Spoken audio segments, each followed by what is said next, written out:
ఇక ఈ యుద్ధంలో భీష్మ, ద్రోణ, అర్జున, కర్ణ, అభిమన్యు మొదలగు వీరులు ధనుర్బాణాలు వాడితే భీమ, దుర్యోధనులు గదను, ధర్మరాజు శల్యుడు శూలాన్ని వాడారు.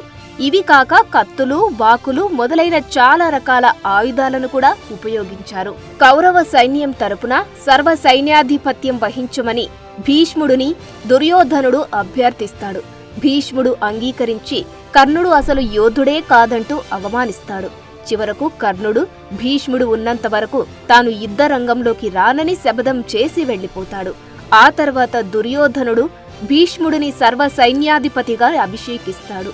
కౌరవ సైన్యంలో ద్రోణుడు, అతని కుమారుడు అశ్వత్థామ, కౌరవుల బావమర్ది జయద్రథుడు, కృపాచార్యుడు, కృతవర్మ, శల్యుడు, సుదక్షిణుడు, భూరిశ్రవుడు, బాహ్లికుడు, శకుని మొదలగు మహావీరులు యుద్ధంలో పాల్గొన్నారు.